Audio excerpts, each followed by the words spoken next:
अछूत जिसको आज अनुसूचित जाति के नाम से जाना जाता है, एससी, आदिवासी जिसको आज शेड्यूल ट्राइब एसटी के नाम से जाना जाता है, तो गुलाम थे। इनके ऊपर ब्राह्मणों ने गुलामी थोप रखी थी। शूद्रों के ऊपर थोप रखा था, शुद्धिकरण पर था। शूद्रों की बच्चियां जब जो है शादी योग्य हो जाती थी, ससुराल में बाद में जाती थी, पहले इनके घर 3 से 21 रात तक शारीरिक सेवा देनी पड़ती थी। ब्राह्मण उनके साथ भोग विलास करता था 21 रात तक, तब वो पवित्र करके फिर कहता था हाँ अब तुम ससुराल जाने लायक हो गई हो। ये जो अनवरत प्रथा चलती आ रही थी, कितनी घिनौनी प्रथा है।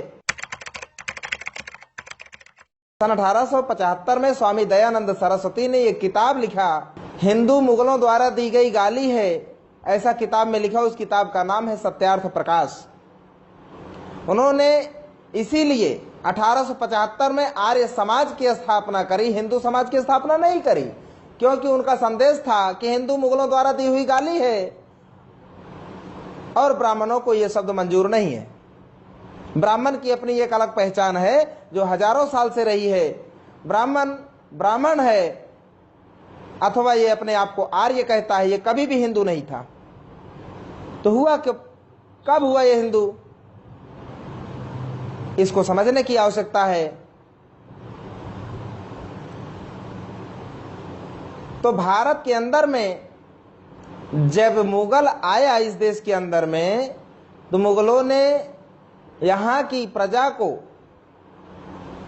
जो कि एक बहुत बड़ी आबादी थी, तकरीबन 80-85% आबादी, जिनको ब्राह्मण, शूद्र, अछूत, आदिवासी इत्यादि जो है वर्गों में बांट करके गुलामी थोपा हुआ था। तो बचे कितने? 15% वही। तो 15% लड़ रहे थे, बाकी लोगों को तो पहले से गुलाम बना करके रखे थे तुम लोग। तो जो राजे रजवाड़े थे अपना लड़े, वो लोग लड़ने के बाद वो लोग हार गए। मुगलों ने इनको गुलाम बनाया, पहचान दिया हिंदू।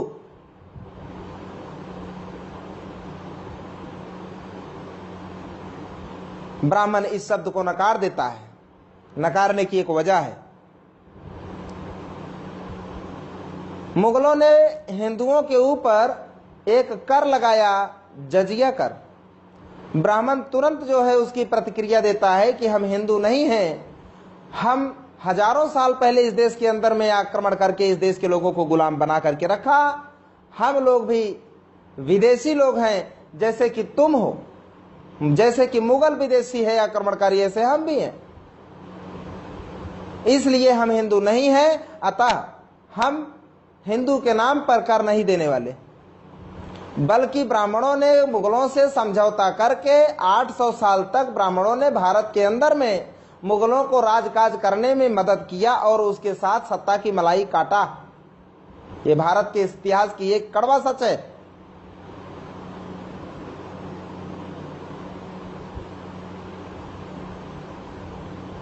ब्राह्मणों का मुगलों के साथ में एक समझौता हुआ था कि भारत के अंदर में जो इसने धार्मिक और सामाजिक गुलामी थोप रखी है शूद्र और अछूत आदिवासी के नाम पर, और जैसी जैसी जो प्रथाएं हैं, धार्मिक प्रचलन है, उसमें जो है किसी भी प्रकार का कोई छेड़खानी मुगल नहीं करेगा।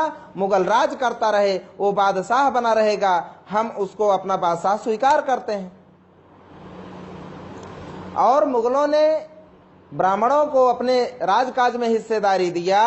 अगर बादशाह मुगल होता था तो ब्राह्मण मंत्री हुआ करता था और प्रशासन में 40% हिस्सेदारी लिए थे।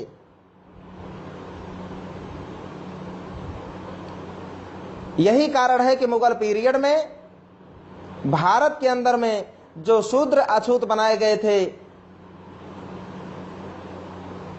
इनके ऊपर से गुलामी का जो कहर ढाया जा रहा था वो बिल्कुल बंद नहीं हुआ, चलता रहा, अनवरत चलता रहा। शूद्र जिसको आज ओबीसी कहा जाता है, अछूत जिसको आज अनुसूचित जाति के नाम से जाना जाता है, एससी, आदिवासी जिसको आज शेड्यूल ट्राइब एसटी के नाम से जाना जाता है, तो गुलाम थे। इनके ऊपर ब्राह्मणों ने गुलामी थोप रखी थी। शूद्रों के ऊपर थोप रखा था, शुद्धिकरण पर था। शूद्रों की बच्चियां जब जो है शादी योग्य हो जाती थी, ससुराल में बाद में जाती थी, पहले इनके घर 3 से 21 रात तक शारीरिक सेवा देनी पड़ती थी। ब्राह्मण उनके साथ भोग विलास करता था 21 रात तक, तब वो पवित्र करके फिर कहता था हाँ अब तुम ससुराल जाने लायक हो गई हो। ये जो अनवरत प्रथा चलती आ रही थी, कितनी घिनौनी प्रथा है, ब्राह्मणों के द्वारा थोपी गई थी। इस घिनौनी प्रथा को मुगलों ने नहीं तोड़ा, क्योंकि ब्राह्मणों के साथ इनका गठबंधन हुआ था। इस देश के अंदर में चरक प्रथा जो है लागू की गई थी, सती प्रथा लागू की गई थी, शूद्रों को, अछूतों को शिक्षा से वंचित करके रखा गया था, और इनकी जिंदा महिलाओं को जब विधवा बनने के बाद में जीते जी जला दिया जाता था। कितनी भयानक जो है ये लोग बना करके रखे थे। मुगलों ने जरा सा भी उसको जो है नहीं छेड़ा। ये लगातार 800 साल तक चलता रहा। 800 साल तक भारत गुलाम बना रहा अंग्रेजों का। कभी ब्राह्मणों ने आंदोलन नहीं चलाया, मुगलों भारत छोड़ो। मुगल के बाद अंग्रेज आता है। अंग्रेज जो है आने के बाद जो मुगलिया शासन चला करता था दिल्ली की सल्तनत पर, उसको छोड़ करके बाकी पूरे देश पर अंग्रेजों ने अपना परचम फहराया और भारत की जनता को उसने भी गुलाम बनाया। इतना ही नहीं किया। राजकुमार कितने लोग हुए अभी, कितने लोग दिख रहे हैं? 242। साथियों इसको शेयर करते जाइए, ज्यादा से ज्यादा शेयर करिए। आज अगर आप लोग इसको ज्यादा से ज्यादा लोगों तक नहीं पहुंचाते हैं तो भारत की जनता जो है इस भेद से, इस रहस्य से वंचित रह जाएगी। आप सभी लोगों से निवेदन है, 242 लोग के लगभग इस वीडियो को देख रहे हैं। आप सभी लोगों से निवेदन है, करबद्ध प्रार्थना है कि आप लोग इसको ज्यादा से ज्यादा शेयर करें, ग्रुपों में शेयर करें, ताकि ज्यादा से ज्यादा लोगों तक ये वीडियो पहुंच सके। अंग्रेजों के आने के बाद में अंग्रेज इनको गुलाम बनाता है। अंग्रेजों की गुलामी के बाद उनका भी 150 साल तक इस देश में शासन चलता है, लेकिन अंग्रेजों के अंदर कुछ इंसानियत थी, मानवता थी। अंग्रेजों के आने के बाद भारत के अंदर की जो वास्तविक परिस्थिति थी, भारत के अंदर में अछूत आदिवासी ब्राह्मण के गुलाम, ब्राह्मण क्षत्रिय वैश्य अंग्रेजों के गुलाम, ये सच्चाई थी। भारत का जो शूद्र अछूत आदिवासी है, इसको ये डायरेक्ट अंग्रेजों का गुलाम नहीं था, बल्कि ये डायरेक्ट ब्राह्मण का गुलाम था। ब्राह्मण अंग्रेजों के गुलाम थे, हम गुलामों के गुलाम थे।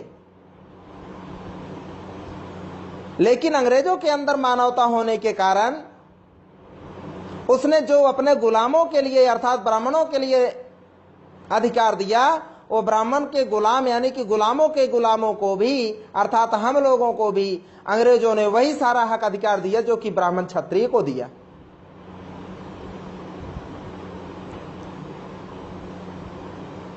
अगर शूद्रों को, अगर ब्राह्मणों को पढ़ने का अधिकार होगा तो ये SC ST OBC को भी पढ़ने का अधिकार होगा, शूद्र अछूत आदिवासी को भी। अगर इनको जो है संपत्ति रखने का अधिकार है तो शूद्र अछूत आदिवासियों को भी होना चाहिए। और ये सती प्रथा जैसी तमाम, और इतना ही नहीं, आस्तन कर ये जो है लोग ये लिया करते थे केरल में, कितनी घिनौनी प्रथा इन लोगों ने थोप रखी थी, जिसका जो है अंग्रेजों ने पूरी तरह से खंडन किया। सती प्रथा को अंग्रेजों ने कानून बना करके खत्म किया, चरक पूजा को कानून बना करके खत्म किया। जगन्नाथपुरी से जब जो है रथ यात्रा निकलती थी तो वहां पर जो है आज शूद्र समाज के जो लोग हुआ करते थे, यानी बैकवर्ड समाज के लोग अपने जो है ज्येष्ठ पुत्र को ला करके वहां पर रथ के नीचे दबा करके मरवा देते थे, तो उनको जो है तृप्ति होती थी। इस बात का बोध होता था कि अगले जन्म में हम किसी अच्छे कुल में पैदा होंगे और पिछले जन्म का हमारा सारा जो पाप है वो उससे हम मुक्त हो जाएंगे। ऐसी घिनौनी सोच जो है ब्राह्मणों ने उन लोगों को दिमाग में डाल रखी थी। ये सारा कुछ ब्राह्मणों ने जो थोप रखा था, अमानवीय प्रथा, इसको अंग्रेजों ने समाप्त किया। अंग्रेज सामाजिक और धार्मिक रूप से पूरी तरह से खंडित करते जा रहे थे ब्राह्मणों की व्यवस्था को, और ब्राह्मणों की व्यवस्था पूरी तरह से लहूलुहान होने के बाद, चोटिल होने के बाद उनको लगा कि कहीं हमारी चंगुल से OBC SC ST अर्थात शूद्र अछूत आदिवासी हमारे चंगुल से गुलामी के निकल ना जाएं। इस बात के लिए ब्राह्मण चिंतित हुए। और अंग्रेजों ने एक संकल्प लिया था कि मेरे जाने से पहले यहां पर कुछ ऐसा किया जाना चाहिए कि कानून बनाने की जो संस्था हो उसमें सभी लोगों का प्रतिभाग होना चाहिए, सभी समाज के लोगों का प्रतिभाग होगा तो कोई किसी समाज के ऊपर जो है अन्याय अत्याचार करने वाला कानून नहीं बना सकता। ये प्लान के तहत जो है अंग्रेजों ने साउथ बरो कमीशन लंदन से भिजवाया कि भारत की समस्त प्रजा को, सभी वर्ग के लोगों को, सभी समाज के लोगों को कानून बनाने की संस्था जो होगी उसमें सबका हिस्सेदारी होना चाहिए, क्योंकि अंग्रेजों के आने के बाद कानून बनाने का अधिकार तो केवल ब्राह्मणों का था।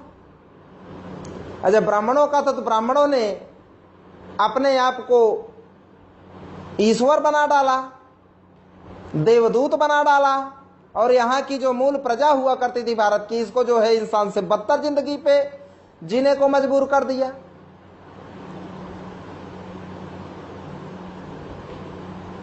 पशुवत जीवन जीने को मजबूर कर दिया ब्राह्मणों ने यहाँ की मूल प्रजा को। इसकी वजह से अंग्रेज जानता था कि ये बदमाश लोग हैं, इनके अंदर इंसानियत नहीं है, ये शैतान लोग हैं।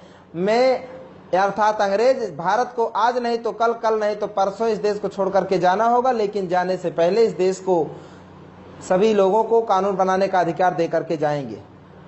इसके लिए साउथ बरो कमीशन 1918 में जब लंदन से आया तो साहू जी महाराज जो कि कुर्मी जाति के थे, लेकिन उनके वो कुर्मी जाति के लिए अकेले काम नहीं किया, बल्कि जितने भी शूद्र जाति के जितने भी आते हैं, शूद्र, अछूत, आदिवासी, सभी समाज के लिए उन्होंने काम किया। भारत की बहुजन समाज के लिए उन्होंने काम किया अपने जीवन भर। तो बहुजनों के मसीहा में उनकी श्रेणी में उनका एक बहुत उच्च कोटि में स्थान है। तो साहू जी महाराज के कहने पर भास्कर राव जाधव और डॉक्टर अंबेडकर, इन दो लोगों ने साउथ बरो कमीशन का स्वागत किया भारत के अंदर में कि सभी को कानून बनाने का अधिकार मिलना चाहिए। इसके जो है समर्थन में बाबा साहब डॉक्टर अंबेडकर और भास्कर राव जाधव ने स्वागत किया। उस समय तत्कालीन कांग्रेस के जो नेता थे वो बाल गंगाधर तिलक थे। बाल गंगाधर तिलक को ये बात बहुत खराब लगी कि अब हमारे साथ बैठ करके वो लोग भी कानून बनाएंगे, जो हमारे हरवाहे, चरवाहे, ठठवारे और हमारे घर पे पानी भरने का काम करने वाले जो लोग हैं, जो हमारे गुलाम लोग हैं सदियों से, वो हमारे बगल में बैठ करके कानून बनाने की संस्था में अर्थात पार्लियामेंट में हमारे साथ बगल में बैठ करके कानून बनाएंगे। ये बात उसको बहुत अखर गई। उसने जो है साहू जी महाराज को जवाब देना चाहा, लेकिन वो जवाब दे और साहू जी महाराज उसको छोड़ दें, ऐसा हो नहीं सकता था। तो उसने क्या किया कि साहू जी महाराज के रियासत जहां तक थी वहां उसके अंदर में सभा ना लेकर के उसके बॉर्डर पे अथनी नाम का एक गांव है, वहां पर इसने सभा लिया और उस सभा में इसने कहा कि क्या तेली, तंबोली और कुणभट संसद में जाकर हल चलाएंगे? संसद कोई जमीन है जहां पर कुर्मी जाकर के हर जोतेगा? ऐसा उसने कहा। कुर्मी कहा होता तो बात समझ में आती, उसने कुणभट कहा। कुर्मी एक जाति है, लेकिन कुणभट गाली है। गाली देकर के उस ब्राह्मण ने जो है साहू जी महाराज को गाली दिया। तो साहू जी महाराज को ये संदेश भेजना चाहा, संदेश भेजने के मकसद से जो है बॉर्डर पर दिया भाषण, ताकि उनको मैसेज भी हमारा जाना चाहिए और मैसेज जाने के बाद हमारा बाल भी ना उखाड़ पाए। इसके लिए जो है उसने बॉर्डर पर भाषण दिया। इतना ही नहीं किया, बल्कि ये केसरी नाम का जो अखबार था उस अखबार में छप करके आया। वो अखबार की टाइटल आज भी हमारे संगठन के पास सुरक्षित रखी गई है। ब्राह्मणों का इतना उपद्रव हुआ, यानी किस लिए उपद्रव, किस लिए लड़ रहे हैं ब्राह्मण? अछूत, आदिवासी और शूद्रों को, ये ओबीसी एसटी के लोगों को अधिकार ना मिले, इसके लिए ब्राह्मण जो है पूरे देश में उपद्रव मचा रहे थे। मजबूर हो करके साउथ बरो कमीशन को लंदन वापस जाना पड़ा और ये कहकर के 10 साल बाद इसकी समीक्षा करने के लिए पुनः आना होगा।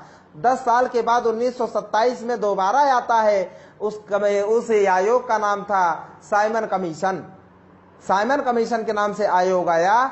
ये पूरे भारत में हमारे बच्चों को सिलेबस में पढ़ाया जाता है कि साइमन कमीशन के विरोध में जो है गांधी ने लड़ाई लड़ी, क्योंकि 1920 में गंगाधर तिलक मर चुका था।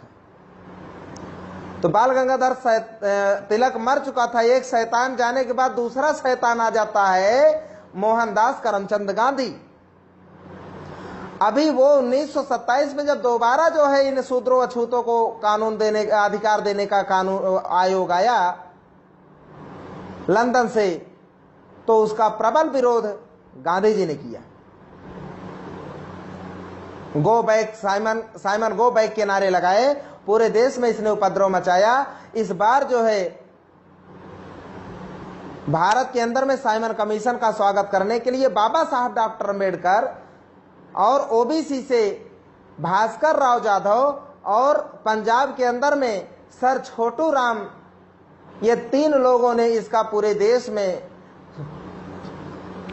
खुले दिल से स्वागत किया। उस समय विरोध जो है गांधी जी बहुत ज्यादा करने की वजह से वो फिर से असफल रहा और वापस चला गया इनकी बदमाशी की वजह से। अगर आप चाहते हैं गरीब हर वंचित इंसान की आवाज आप तक पहुंचे तो हमारे चैनल को सब्सक्राइब करें और बेल आइकन का बटन दबाना ना भूलें। देखते रहिए बहुजन न्यूज।